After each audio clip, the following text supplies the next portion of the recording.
Hello friends, welcome to AKM IELTS and NEET Academy video classes.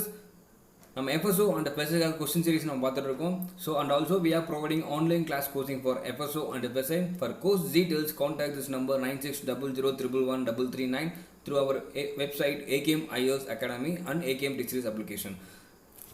So without further getting delay, let's into the first question. Flavor components in food products can be analyzed by. So food ப்ராடக்ட்ஸில் இருக்க flavour components நம்ம எப்படி analyse பண்ணலாம்? So எதை use பண்ணி நம்ம analyse பண்ணணும் அப்படி கேட்குறாங்க. ஆப்ஷன் பாருங்கள், calorimeter, chromatography, rheology and psychrometer. So before answering, so we have to know what are the concept behind this. So calorimeter என்ன உங்களுக்கு தெரிஞ்சிருக்கணும், chromatography என்ன, rheology என்ன, psychrometer என்ன தெரிஞ்சிருக்கணும். So first calorimeter என்ன? So calorimeter are used to derive heat transfer in the food products. So food productsல எப்படி heat transfer இருக்குது, இல்லை food products இல்லாமல் மற்ற இதில் கூட நம்ம heat transfer எப்படி நடக்குது அப்படின்றது நம்ம calorimeter யூஸ் பண்ணி நம்ம கண்டுபிடிக்கலாம். It was performed by calorimeter. So இது calorimeterன்றது ஒரு ப்ராசஸ். ஸோ calorimeter யூஸ் பண்ணி அவங்க அந்த heat transfer கண்டுபிடிக்கலாம். So next chromatography. The chromatography is used for separation of mixture. ஒரு மிக்சர் காம்போனன்ட்ஸ் இருக்கும், அந்த காம்போனன்ட்ஸில் இருக்க மிக்சரை செப்பரேட் பண்ணுறதுக்கு chromatography யூஸ் பண்ணலாம். So chromatography we have types, that is thin layer chromatography, paper chromatography, gas chromatography and planar chromatography. இந்த மாதிரி types நிறைய types இருக்குது. அதில் எஸ்பெஷலி thin layer chromatography தான் நிறைய இடத்துல யூஸ் பண்ணுவாங்க. ஏன்னா thin layer chromatography used for testing drug levels and water purity. So very important, இந்த கொஸ்டின் உங்களுக்கு கேட்கலாம். Thin layer chromatography used for testing drug levels and water purity. So okay, so food ப்ராடக்ட்ஸில் இருக்கிற flavour components, ஓகேவா, நிறைய food product நிறைய components மிக்சராக இருக்கும். ஸோ அதில் ஸ்பெசிஃபிக்லி ஃப்ளேவர் காம்பனன்ட்ஸை வந்து அனலைஸ் பண்ணுறதுக்கு நம்ம chromatography யூஸ் பண்ணுறாங்க. So answer for the question is chromatography. Next rheology. So rheology என்ன பாருங்கள், இது described interrelations between force, deformation and time. So ஃபோர்ஸுக்கும் டிஃபார்மேஷன் அண்ட் டைமுக்கும் நடுவில் இருக்க அந்த இன்டர்ரிலேஷன்ஸை பற்றி டிஸ்கிரைப் பண்ணுறது தான் ரியாலஜி. தென் சைக்ரோமெட்ரி அண்ட் ஹைக்ரோமீட்டர் எல்லாமே ஒன்று தான். It use for measuring air humidity. ஏரோட ஹியூமிடிட்டி இருக்கு இல்லையா, அந்த லெவல் எவ்வளோ இருக்குன்னு சொல்லி கண்டுபிடிக்கும் சைக்ரோமீட்டர், இல்லைனா ஹைக்ரோமீட்டர் யூஸ் பண்ணிக்கலாம். So option for the question is chromatography. Second question, which of the following component is present in highest amount in whole egg. So whole egg இருக்கு இல்லையா, அதில் வந்து ஹையஸ்ட் அமௌண்ட்டாக என்ன காம்பனன்ட் ப்ரெசென்ட்டாக இருக்குது அப்படி கேட்குறாங்க. ஆப்ஷன் பாருங்கள், water, protein, fat, carbohydrate. So mostly carbohydrate வந்து எக்கில் ப்ரெசென்ட் கம்மியாக, ரொம்ப கம்மியாக தான் ப்ரெசென்ட்டாக இருக்கும். பட் ஃபேட்டு, ப்ரோட்டீன், வாட்டர் நல்லாவே ப்ரெசென்ட்டாக இருக்கும். ஸோ எக்கோட ஒரு எக் எடுத்திங்கன்னா அந்த எக்கில் வந்து எவ்வளோ கலோரிஸ் இருக்குது பார்த்தீங்கன்னா 75 கலோரிஸ் இருக்கும். So 1 egg is equal to 75 calories. அந்த 75 கலோரிஸில் 7 கிராம் ப்ரோட்டீன் இருக்கும், 5 கிராம் ஃபேட்ஸ் இருக்கும், 1.6 சேச்சுரேட்டட் ஃபேட்டி ஆசிட் இருக்கும். சரியா? ஸோ பட் இதில் வந்து அமௌங் த 90% ஆஃப் என்ன இருக்குன்னா வாட்டர் தான் அதிகமாக இருக்கும். So answer for the question is water. சரிங்களா? எஸ்பெஷலி இன் எக் யாக்கில், ஓகே, நமக்கு தெரியும் எக்கில் வந்து நமக்கு எக் ஒயிட் இருக்கும், எக் யாக் இருக்கும். அந்த எக் யாக்கில் 16% ஆஃப் ப்ரோட்டீன் இருக்கும், 32% லிப்பிட் இருக்கும். ஸோ மீதி இருக்க 50% நமக்கு வாட்டர் தான் இருக்கும். ஸோ எஸ்பெஷலி அந்த ஹோல் எக்கில் நமக்கு 90% ஆஃப் என்ன இருக்குன்னா வாட்டர் தான் இருக்கும். ஸோ அதனால தான் சில பேர் ஜிம்முக்கு போகிறவங்களாம் மோஸ்ட்லி எக் யாக்கை சாப்பிட மாட்டாங்க. ஏன்னா எக் யாக்கில் வந்து 32% லிப்பிட் அதிகமாக இருக்கும், ப்ளஸ் 50% வாட்டர் அதிகமாக இருக்கும். அதில் ப்ரோட்டீன் கம்மியாக தான் இருக்கும். ஸோ அதனால் வந்து எக் யாக் மோஸ்ட்லி சாப்பிடாம என்ன பண்ணுவாங்க, அந்த ஒயிட்டை மட்டும் சாப்பிடுவாங்க. ஏன்னா ஒயிட்டில் கொஞ்சம் ப்ரோட்டீன் கண்டென்ட் அதிகமாக இருக்கும். Which one is present in highest amount in finger millet, that is ragi. ராகியில் என்ன அதிகமாக ப்ரெசென்ட்டாக இருக்கும் அப்படி கேட்குறாங்க. ஆப்ஷன் பாருங்கள், தியாமின் நமக்கு என்ன தெரியும், vitamin B1, niacin vitamin B3, then iron and calcium. So இதில் வந்து எது அதிகமாக ப்ரெசென்ட்டாக இருக்கும் ஃபிங்கர், தட் இஸ் ராகியில் அப்படி கேட்குறாங்க. ராகின்ற ஒன் டைப் ஆஃப் சீரியல்ஸ் எல்லாத்துக்குமே தெரியும்.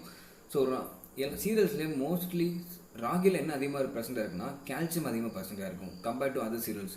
ஏன்னா ராகியில் பார்த்தீங்கன்னா 100 கிராம் ஆஃப் ராகியில் வந்து நமக்கு 344 மில்லிகிராம் ஆஃப் கால்சியம் கிடைக்குது அப்படின்றாங்க. ஸோ ராகியில் highest amount of calcium is present.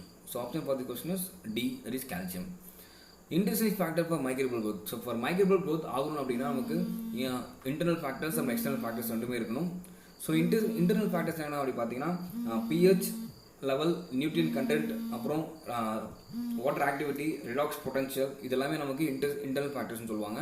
External factors என்ன பார்த்தீங்கன்னா டெம்பரேச்சர், ப்ரெஷர், ஹியூமிடிட்டி, ஆக்சிஜன், எல்லாமே நமக்கு எக்ஸ்டர்னல் ஃபேக்டர்ஸில் வந்துடும். So option for the question is water activity, that is internal factor for microbial growth. So ஒவ்வொரு மைக்ரோபியல் ஆர்கனைசேஷனுக்கும் different types of water activity இருக்குது. சரியா?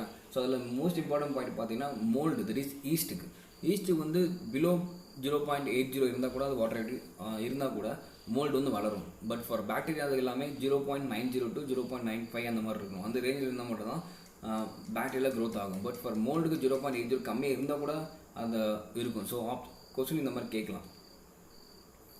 Yogurt is a fermented product which contains yogurt and எல்லாமே தெரியும். Yogurt is a bacterial fermentation product of milk. So milk வந்து நம்ம bacteria use பண்ணி நம்ம fermentation பண்ணோம்னா அது நம்ம கிடைக்கிற ப்ராடக்ட் தான் நம்ம என்ன சொல்லலாம், yogurt அப்படின்னு சொல்லலாம். ஸோ ஆப்ஷன் பார்த்து கொஸ்டின்ஸ் பாக்டீரியா தான். ஸோ பாக்டீரியா என்ன எப்படி ஃபெர்மெண்டேஷன் பண்ணலாம்? ஸோ மில்க் நம்ம ஃபெர்மெண்டேஷன் பண்ணணும் by using bacteria, especially by using culture of bacteria. So என்ன கல்ச்சர் ஆஃப் பாக்டீரியா பார்த்தீங்கன்னா lactobacillus culture and streptococcus thermophilus. So இந்த ரெண்டு தான் ப்ராமினெண்ட்டாக யூஸ் பண்ணி இந்த ரெண்டு கல்ச்சரை யூஸ் பண்ணி என்ன பண்ணுறாங்க, யோகர்ட்டை ப்ரொடியூஸ் பண்ணிட்டு இருக்காங்க. So okay, next question. Defence food research laboratory is located at. So இந்த ரிசர்ச் லெபரட்டரி எங்கே ப்ரெசென்ட்டாக இருக்குது அப்படி கேட்குறாங்க. இன் ப்ரெசென்ட் மைசூர். சரியா, that is Bangalore, Karnataka. Mysore at Karnataka. The deficiency of calcium and vitamin D in children leads to. So very ஈஸியான question, இது நீங்களே answer பண்ணிடலாம். ஸோ உங்களோட ஆன்சர் கமெண்ட்டில் பண்ணுங்கள். ஸோ யாரெல்லாம் கரெக்டாக பண்ணுறாங்க பார்ப்போம்.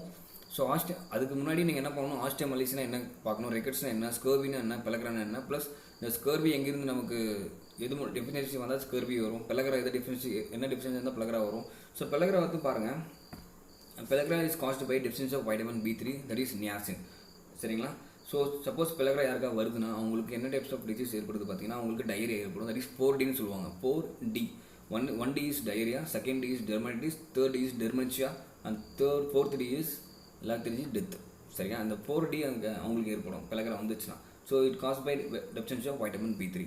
ஸோ மற்றதில் நீங்கள் என்ன டெஃபிஷியன்சி வந்தால் உங்களுக்கு வரும் பாருங்கள். அதுக்கப்புறம் ஆன்சர் வந்து இந்த கொஸ்டினுக்கு என்ன வரும் கொஞ்சம் பார்த்துட்டு நீங்கள் கமெண்ட் பண்ணுங்கள். சரியா? Saffron is obtained from which portion of the plant? So saffronன்றது ஒரு அரோமேட்டிக் காம்பவுண்ட். சரியா? Plus spices also. ஸோ இது வந்து மோஸ்ட்லி எங்கேருந்து எடுக்கிறாங்க அப்படிங்கிற பிளான்ட்லேருந்து எடுக்கிறாங்க. பட் பிளான்ட்டில் எஸ்பெஷலி எங்கேருந்து எடுக்கிறாங்க கேட்குறாங்க. ஸோ பிளான்ட் எல்லாருமே தெரியும், அதில் 6 பார்ட்ஸ் இருக்குது. Root, stem, leaves, flower, fruit, seed, இதெல்லாமே நமக்கு என்னது பிளான்ட்டோட பார்ட்டு தான். அதில் எஸ்பெஷலி ஃப்ளவர் நம்ம வந்து பிரிக்கலாம், ஃப்ளவர்ஸையும் பிரிக்கலாம், நிறைய டைப்ஸை பிரிக்கலாம் ஃப்ளவர்ஸில். அதில் எஸ்பெஷலி பார்த்தீங்கன்னா ஸ்டிக்மா, இங்கே பர்சன்ட் இருக்குது பாருங்கள், ஆப்ஷனில் இருக்குது. Stigma, chappal, petal, anther, filament, இதெல்லாமே நமக்கு ஃப்ளவரோட பார்ட்ஸ் தான். ஸோ அதில் எஸ்பெஷலி எந்த பார்ட்ஸில் வந்து சாஃப்ரான் ப்ரொடியூஸ். ஸோ ஆல்ரெடி நான் சாஃப்ரான் எங்கே ப்ரொடியூஸ் ஆகும்னா பிளான்ட் எஸ்பெஷலி ஃப்ளவரோட பார்ட்ஸில் தான் சாஃப்ரான் ப்ரொடியூஸ் ஆகும். ஸோ ஃப்ளவரில் வந்து மேலே ஸ்டிக்மா. சரிங்களா? ஃப்ளவரில் ஃபீமேல் பார்ட் அப்புறம் மேல் பார்ட்டை பிரிச்சிருப்பாங்க. ஓகேவா? ஃபீமேல் பார்ட் என்னென்ன இருக்கும் பார்த்தீங்கன்னா ஸ்டிக்மா இருக்கும், அப்புறம் வந்து ஸ்டிக்மா, ஓவரி, இந்த ரெண்டுமே இன்னொன்று இருக்கும். ஸோ இந்த மூணுமே சேர்ந்தால் நமக்கு ஃபீமேல் ரீப்ரொடக்டிவ் பார்ட்டுன்னு சொல்லுவாங்க. அதெல்லாம் அப்பர் பார்ட்டில் வந்து நமக்கு ஸ்டிக்மா இருக்கும். ஸோ லோயர் பார்ட்டில் ஓவரி இருக்கும். சரியா? அந்த ஸ்டிக்மாவில் போலன் கிரெயின்ஸ் கலெக்ட் பண்ணி ஓவரிக்கு போயிட்டு அங்கே தான் ஜெர்மேட் ஆகிட்டு இது நியூ ஃப்ளவருக்கு இது ப்ரொடியூஸ் பண்ணும். சரிங்களா? ஸோ ஸ்டிக்மாவில் தான் அப்பர் பார்ட்டில் தான் நமக்கு என்ன இருக்குன்னா சாஃப்ரான் ப்ரொடியூஸ் ஆகிருக்கும். சாஃப்ரான் அதில் மூலம் தான் ப்ரொடியூஸ் பண்ணுறாங்க. சரியா? So saffron is obtain by which portion of plant is stigma. So ஸ்டிக்மான்றது ஒரு போலன் ரிசெப்டர் அப்படி சொல்லலாம்.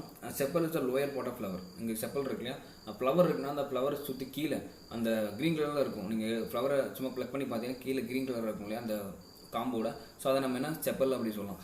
பெட்டல்ன்றது அந்த ஃப்ளவருக்கு சுற்றி இருக்கும் இல்லையா, சில ஃப்ளவர்ஸ் எக்ஸ்ட்ரா ஃப்ளவர்ஸும் சுற்றி இருக்கும், நிறைய ஃப்ளவர் சுற்றி இருக்கும் இல்லையா, அதை நம்ம விரிச்சு பார்த்தோம்னா தெரியும். ஸோ அதை நம்ம என்ன செப்பல்னு சொல்லலாம். நடுவில் இருக்கிறது தான் நம்ம female reproductive part, that is stigma, ovary, எல்லாமே சொல்லலாம். ஸோ சீடுன்னு எல்லாருமே எல்லாம் தெரியும். ISO, so Indian standard, that is international standard organisation. So இந்த ஸ்டாண்டர்ட்ஸ் எல்லாமே ஒரு டைம் படிச்சுக்கோங்க, ஒரு டைம் ரிவைஸ் பண்ணி பார்த்துக்கோங்க, அட்லீஸ்ட் ஒரு கிளான்ஸ் பார்த்துக்கோங்க. ப்ளஸ் ஸ்பெஷல் ஆக்டில் இருக்க செக்ஷன்ஸ். ஸோ இந்த ரெண்டில் ஏதோ ஒன்று கண்டிப்பாக 2 to 3 கொஸ்டின் கேட்கலாம் இந்த 2 பார்ட்லேருந்து. ஓகேவா? வெரி இம்பார்ட்டன்ட் பார்ட் கூட எல்லாமே ரிவைஸ் பண்ணிக்கோங்க. Indian standard organisation, that is ISO standard எதுக்கெல்லாம் வருது, ப்ளஸ் ஸ்பெஷல் ஆக்ட் செக்ஷன்ஸ் எதுக்கெல்லாம் வருது. சரியா? ஸோ இங்கே வந்து ISO 1,04,001 is related to management of என்ன கேட்குறாங்க, food safety, environment, energy and food quality. சரியா? Food safety and food qualities comes under ISO 22,000. சரியா? ISO 22,000 கீழே தான் நமக்கு என்ன வரணும், food safety and food quality வரும். So environment, energy comes under ISO 5,001 energy. சரி, என்விரான்மெண்ட், ஸோ ரிமைனிங் என்விரான்மெண்ட் தான். So answer for the question environment. So for environment management ISO standard 14,000 is applicable. Okay. which of the following helps to retain color of meat? So மீட்டில் இருக்க colour retain பண்ணுறதுக்கு நம்ம எந்த following சப்ஸ்டன்ஸை add பண்ணலாம் அப்படின்னு கேட்குறாங்க, help பண்ணுது அப்படி கேட்குறாங்க. ஸோ நீங்கள் ஃபுட் ப்ரிசர்வேஷன் படிச்சிருந்தீங்கன்னா உங்களுக்கு தெரிஞ்சிருக்கும். So option for this question is, so first ஆப்ஷனை பாருங்கள், sodium chloride, nitrates, bromides and none இருக்குது. So nitrates, so option for the question nitrate தான். So nitrates is a composition of or combination of nitrogen plus oxygen molecule. ஓகேவா? இந்த nitrogen எங்கே அதிகமாக ப்ரெசென்ட்டாக இருக்குன்னு கேட்குறேன்னா க்யூர் மீட்டில் plus green R leafy vegetables அதிகமாக ப்ரெசென்ட்டாக இருக்கும். இந்த கொஸ்டின் கேட்கலாம். Nitrogen is rich or present in rich amount in leafy vegetables or green or cured metal present இருக்கும். ஸோ உங்களுக்கு இந்த வீடியோ பிடிச்சிருக்குன்னு நினைக்கிறேன். So please subscribe, like us and share us for your friend and thank you.